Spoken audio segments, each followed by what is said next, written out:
Assalamualaikum warahmatullahi wabarakatuh. Alhamdulillahirabbil alamin wassalatu wassalamu ala asyrofil mursalin sayyidina Maulana Muhammadin wa ala alihi washabbihi ajmain. Amma ba'du. Yang kita hormati bersama, yang sangat saya hormati Profesor Al-Habib Abdullah bin Muhammad Baharun selaku Rektor Universitas Al-Ahqaf Yaman. Teman-teman yang di Yaman yang sedang menuntut ilmu yang saya hormati, lebih khusus selaku Surya PCINU Mas Agus Asro Halim dan Mas Khosi An-Najah selaku Ketua Tanfidiyah. Teman-teman thalabatul ilmi yang ada di Yaman, biasanya kalau di Indonesia wasatiyah itu disebut atau diterjemahkan atau dialihbahasakan moderasi Islam. Di kamus bahasa Indonesia moderasi itu ditulis sebagai yang berkecenderungan tengah, berkecenderungan tidak ekstrim baik dalam perilaku maupun faham. Juga dijelaskan moderasi adalah sikap mau mendengar orang lain. Dan alhamdulillah berkahnya teman-teman di Yaman, saya punya kitab Ushulul Wasatiyah, saya baca khatam, dan itu persis seperti keyakinan-keyakinan kita yang punya sanad muttasil sampai manhaj Wali Songo. Kita punya sekian kasus dalam sikap manhaji. Dulu perempuan itu tidak boleh belajar karena takutnya kalau belajar itu terus bisa nulis, bisa WA-an, terus takutnya bisa pacaran. Tapi lama-lama itu diketahui kalau terlalu lugu malah jadi korban, jadi objek karena mudah diakali, mudah dikibuli, mudah difitnah.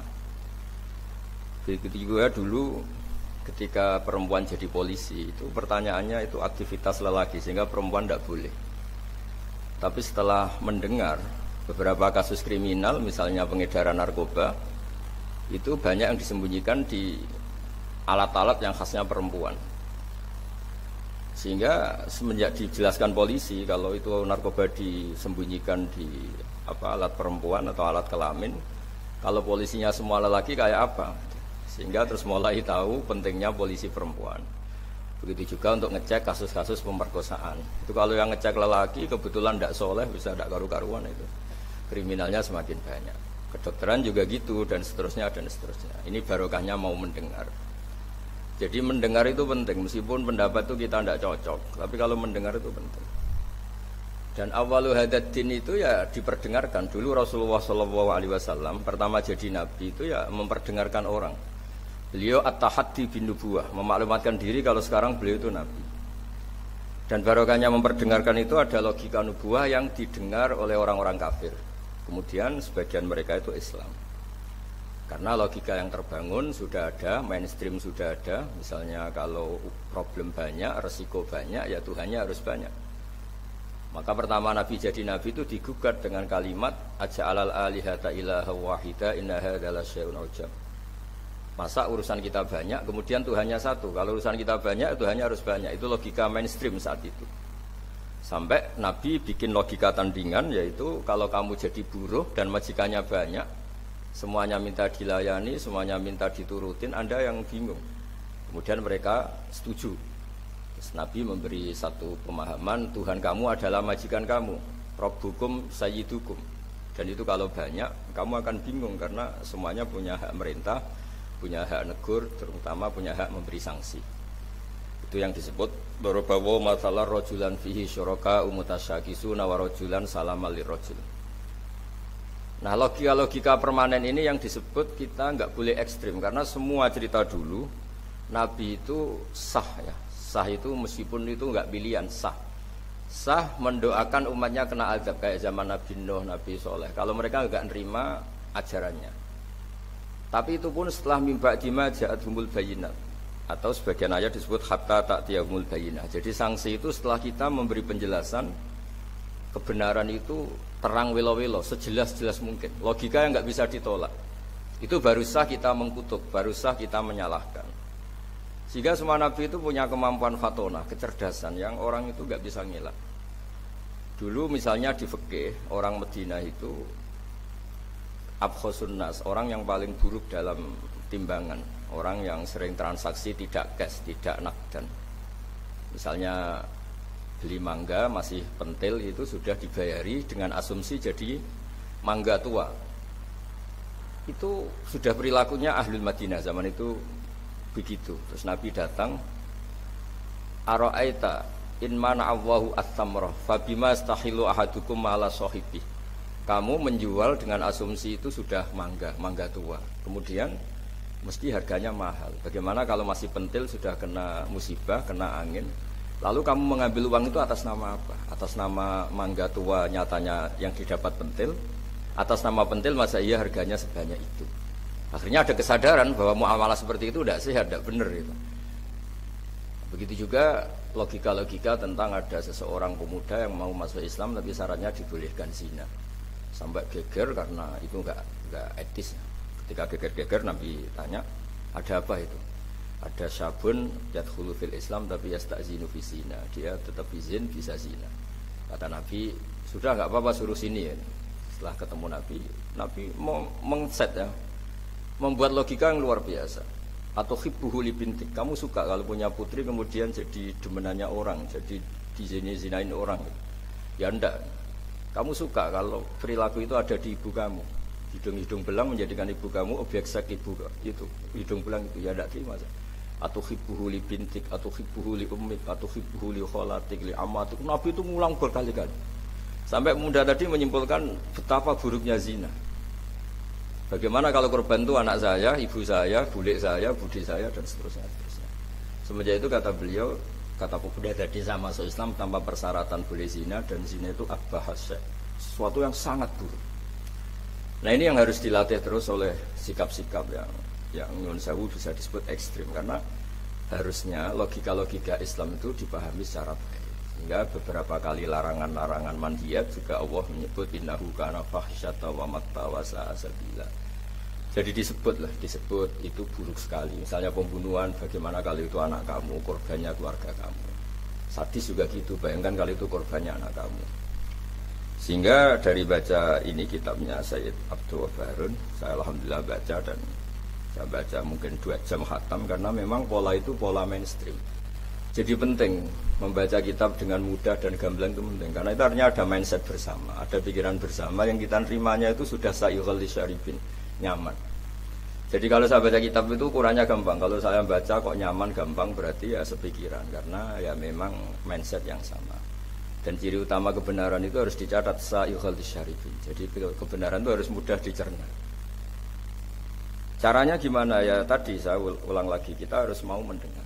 Jadi beberapa pemahaman yang keliru dulu, misalnya tidak ada penyakit menular, kemudian ada orang Arabi yang mencoba unta yang waras dijejerkan yang kudisen, yang ternyata yang waras jadi kudisen, sehingga mereka protes, ya Rasulullah kata engkau la adwa wala tiarota, tidak ada penyakit menular, ini unta sembuh, unta sehat, kena unta gudikan ternyata ikut gudikan.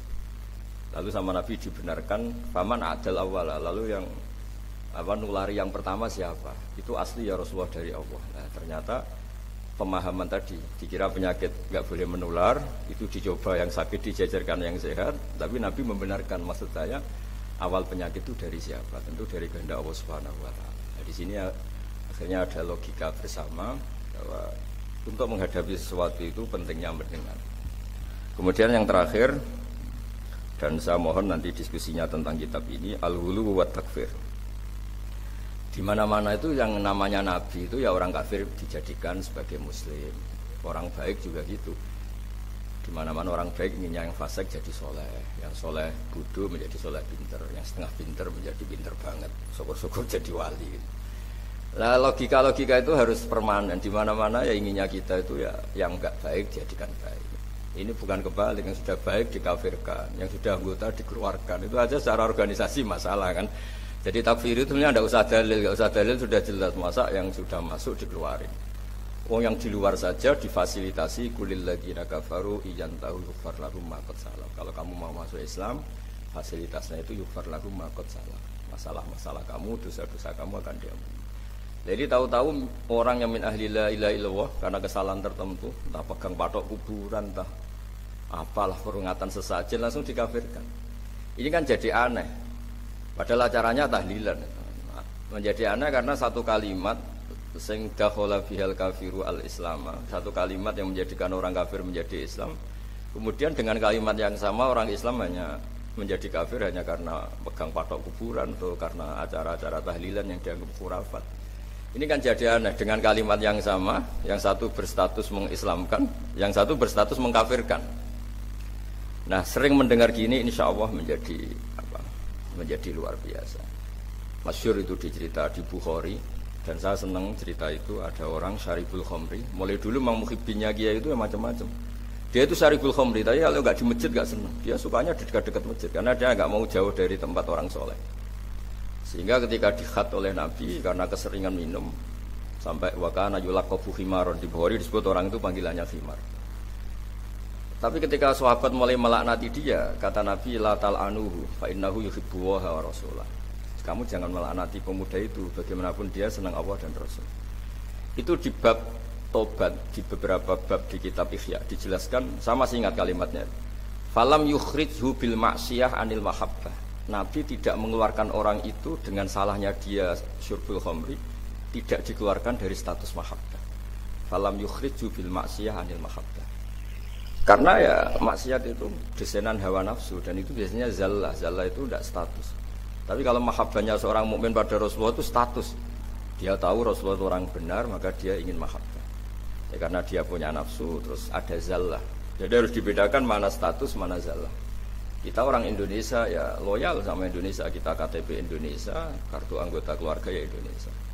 Tapi jangan juga kalau zallah langsung tidak menjadi warga Indonesia. Kalau ada sanksi ya sanksi aja, tapi jangan sanksi tidak berstatus Indonesia. Sama mukmin juga gitu, kalau salah ya salah saja. Tapi jangan terus berstatus tidak mukmin dan seterusnya dan seterusnya. Nah, saya mohon logika-logika ini permanen. Kemudian kita punya hujjah riwayah, punya hujjah sanad yang ditulis Habib Abdul Baharun. Karena barokahnya hujjah itu kita bisa menjelaskan kepada umat gampangnya berislam, gampangnya jadi orang baik. Saya berkali-kali cerita jadi orang baik itu gampang.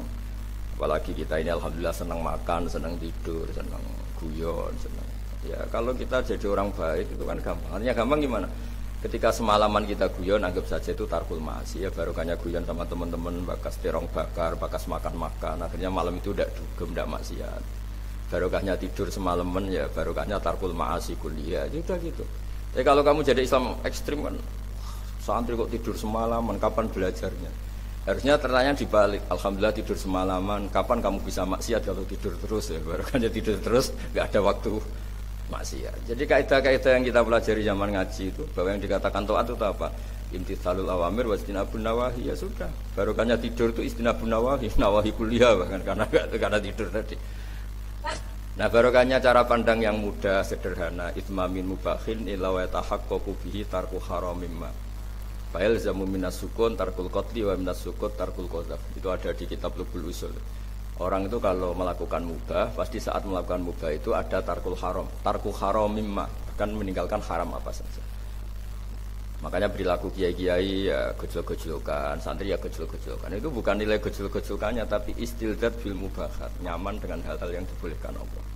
Dan konsekuensi dari itu saat itu juga pasti tarkul ma'asi. Nah berkahnya berpikir seperti ini jadi enak gitu. Nabi juga sering ketemu anak-anak tanya, ya Umar mafa'alan ruher, kabar burung kamu gimana? Hal-hal seperti itu bercengkrama tapi menjadi suasana itu nyaman. Tapi ketika ditanya ayu Islami khairun ya Rasulullah it'amut ta'am. Islam itu pokoknya mangan-mangan asik gitu ya sudah. Islam itu tabassum, Islam itu talqatu wajhin ceria. Jadi dengan tahu kalau itu semuanya adalah tuntunan Islam, kan termasuk wa fi buti ahadikum shadaqah. Islam itu ya kumpul sama istri gini. Ya sudah, itu kan hal-hal keseharian yang dibutuhkan manusia dan oleh Islam dilegalkan, didukung, dan saat yang bersamaan dijamin ada ridha Allah karena di situ ada tarkul ma'asi, ada tarkul munkar. Ya saya kira demikian, mungkin antum alamu tentang naskah-naskah beliau. Saya hanya tauti'ah ya, hanya memberi dasar bahwa ini sudah benar, naskah-naskah ini saya belajar khatam alhamdulillah. Dan saya tidak ada yang janggal sama sekali karena tadi ciri utama kebenaran itu labanan khalisan sa'ihul syaribin. Assalamualaikum warahmatullahi wabarakatuh.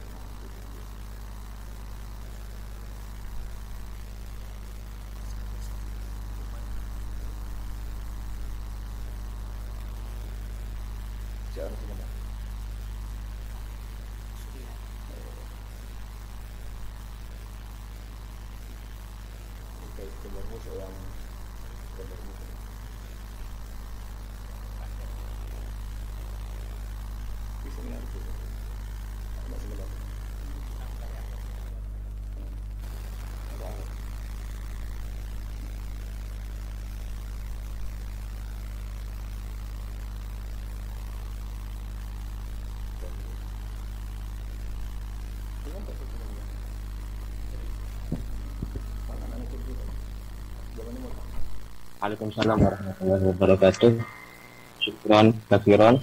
Jazakumullahu khairan jazaa kepada Gus Daha yang sudah menjelaskan secara jelas tentang isi.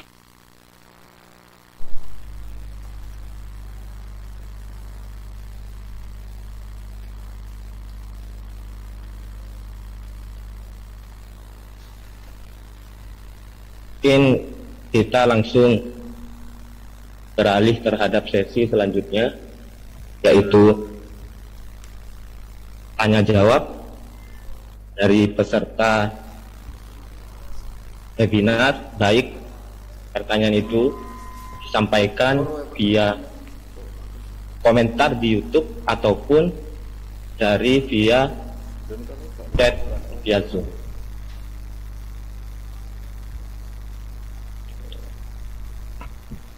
Udah pertanyaannya dua aja, pinter takol. Dua aja ya.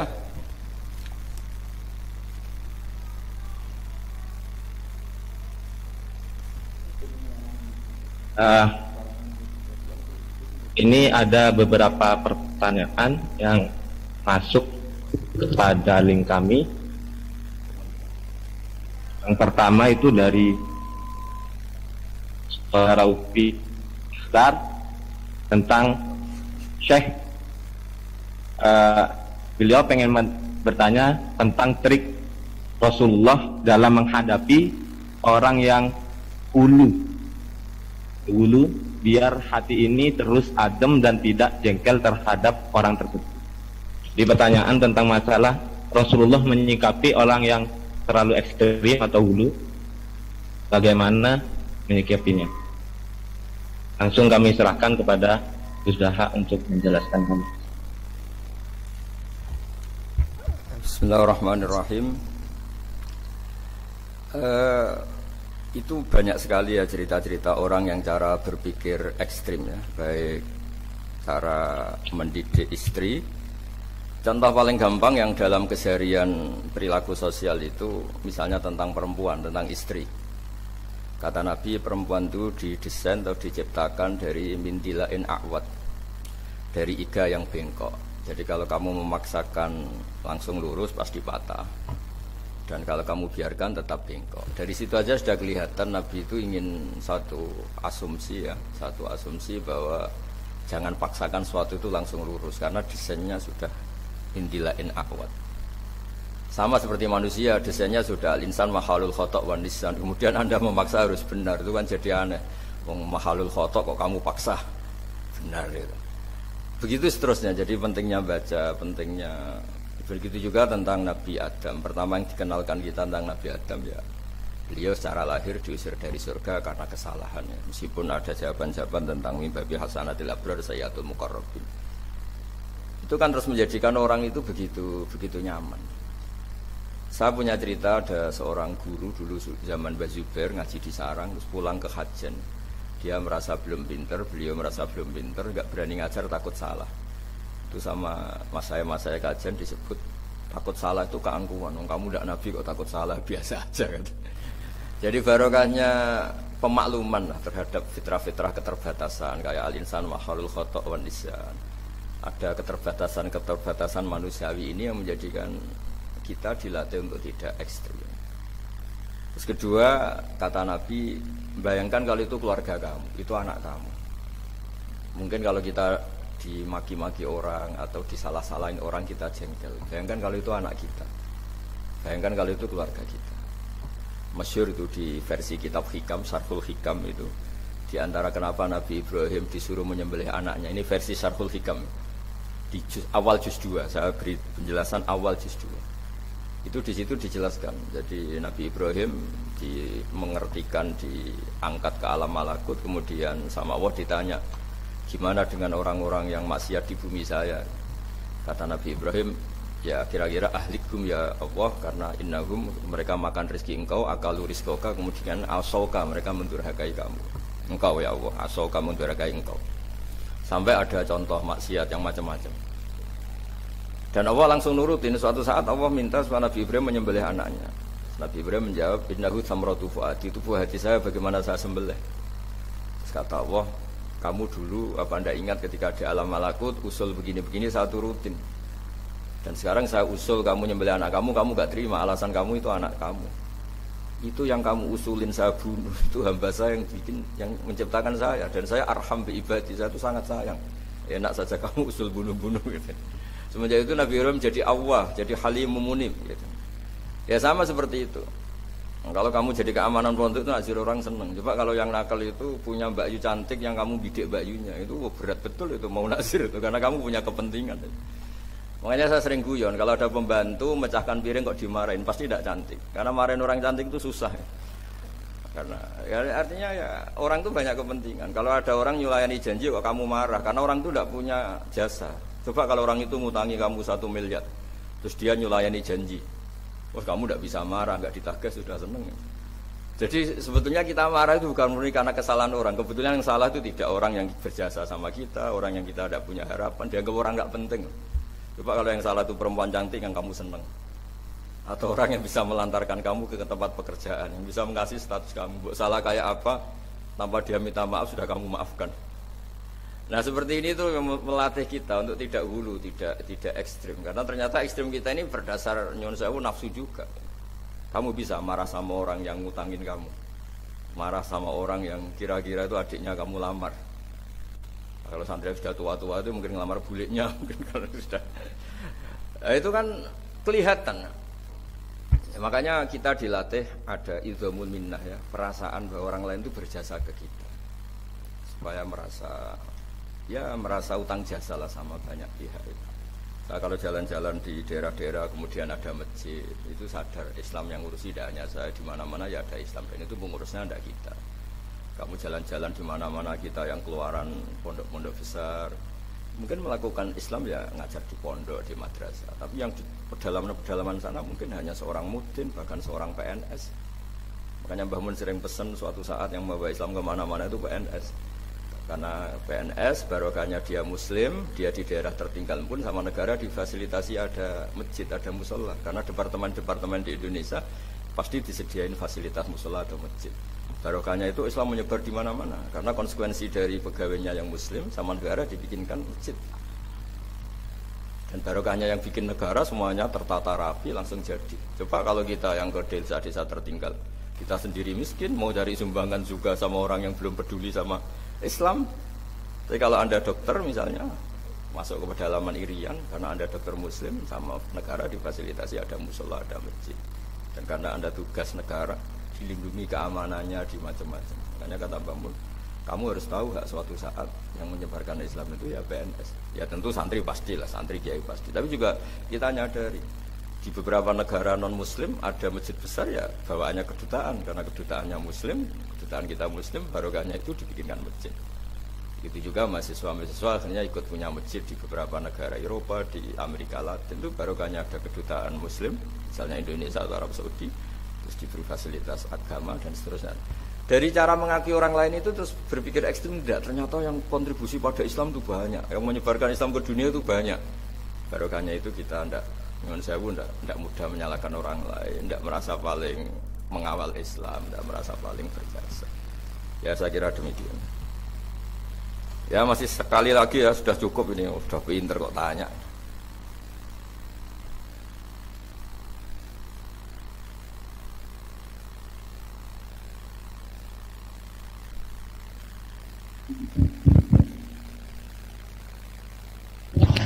Nah, di sini ada pertanyaan terakhir ya dari via YouTube tentang bagaimana konsep wasatiyah dalam membela negara. Bagaimana cara kita atau ajaran wasatiyah dalam hal-hal yang berhubungan dengan membela negara. Kepada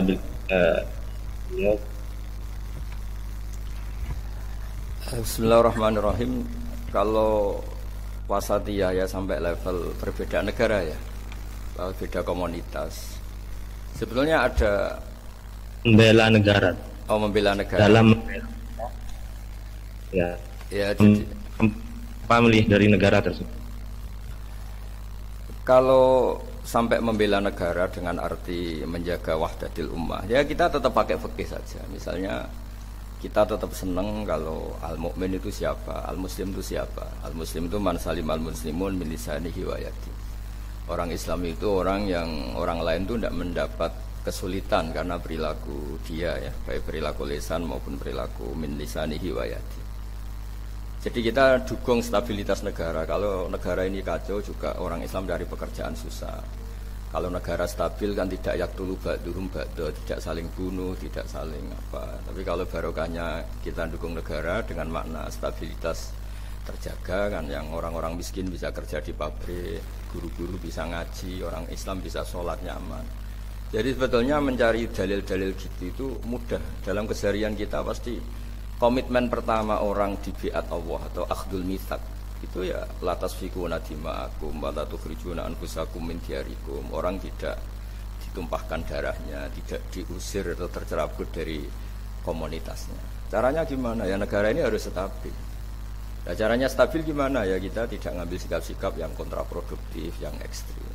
Tapi semua itu tetap demi aturan yang diterapkan Allah dan Rasul. Yaitu siapa? Al-muslim man salimal muslimun min lisanihi wa yadihi. Atau orang mukmin itu siapa? May ya'manu jaruhu bawa'iqahu. Orang mukmin itu orang yang di sekelilingnya itu merasa tidak akan kena apa-apa. Mukmin juga gitu, man amina, orang yang di sekelilingnya juga yakin tidak akan kena musibah karena dia. Nah, hal seperti itu, dalil-dalil seperti itu memang harus dihafalkan sehingga tertanam di hati. Jadi sebenarnya Islam itu gampang sekali, mudah sekali, karena fitratallahi allati fataran nasa 'alaiha. Saya lama sekali hidup di Jogja, ya sering ketemu pakar-pakar di Jakarta. Itu mereka berpikir jelimet kayak apa? Asal itu maslahat, pasti padanan itu dalam Islam itu ada. Karena Islam ini sudah sempurna, al-yauma akmaltu lakum dinakum. Sehingga ya cara bernegara kita ya gampang saja. Cara bernegara kita ya kita jangan bikin problem untuk negara ini yang ganggu stabilitas. Kalau stabilitas terganggu, potensi yaktulu ba'dhum ba'da, potensi saling keos, saling bunuh, terus orang juga cari pekerjaan susah, terus cara hidup sosial jadi kacau.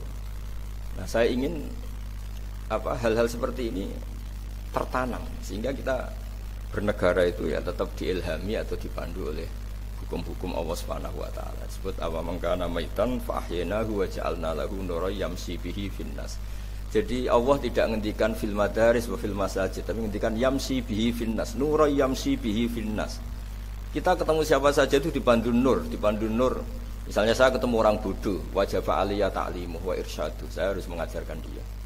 Ketemu orang fasik, dulu semua nabi kalau ketemu orang fasik inginnya ya membina dia. Kalau enggak ya da'alahu, didoakan sapa mahdi qaumi fa innahum la ya'lamun. Ketemu orang yang nyun sewu mudzabdzabin, enggak jelas seneng kita atau enggak, ya enggak perlu diteliti dia seneng apa enggak. Kata Nabi, saya diperintahkan Allah tidak untuk angkuba quluban nas, tidak untuk meneliti hati manusia. Nah, sehingga dengan cara seperti itu Anda bernegara di Indonesia atau sedang jadi tamu di negara lain, karena kita belajar hukum-hukum yang kamu fahami itu tetap memandu Anda. Itu disebut nuroi yamsi bihi finnas, selalu membawa nur yang kita bawa kemana-mana saat kita ketemu komunitas yang macam-macam, pengalaman yang macam-macam. Makanya saya semohon-mohonnya tradisikan menghafal, itu sanad kita. Guru-guru kita di sarang, di mana-mana, keluarga saya sendiri. Nomor satu itu hafalan. Karena barokahnya hafalan itu misalnya kita mau menyakiti orang lain atau bikin sesuatu yang jadi bumerang ya bagi bangsa ini, langsung ingat al-muslim man salimal muslimun min lisanihi wa yadihi. Jadi intinya terbiasa berpikir supaya kita jadi orang Islam yang benar-benar orang yang salimal muslimun min lisani wa yadihi. Ya saya kira demikian dan mohon maaf atas segalanya. Assalamualaikum warahmatullahi wabarakatuh.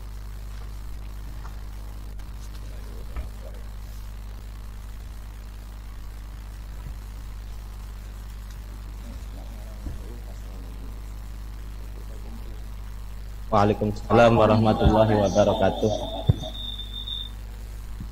Alhamdulillah, beliau sudah menjelaskan dengan sangat jelas mengenai hal-hal yang berhubungan dengan kitab Ushul Wasatiyah. Gampangnya bahwa memang Islam itu moderasi atau sahal, sehingga ketika hal-hal yang keluar dari moderasi tersebut itu sudah keluar daripada dalil-dalil Islam atau sudah masuk ke hawa nafsu seperti yang sudah dijelaskan oleh beliau. Sebelum kita tutup acara webinar ini, kita serahkan kepada MC.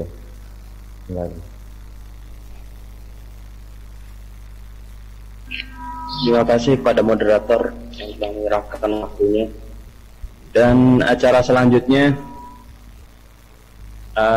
yaitu doa yang akan dipimpin langsung oleh beliau Al-Mukarram yang kami muliakan, Kiai Haji Bahauddin Nur Salim.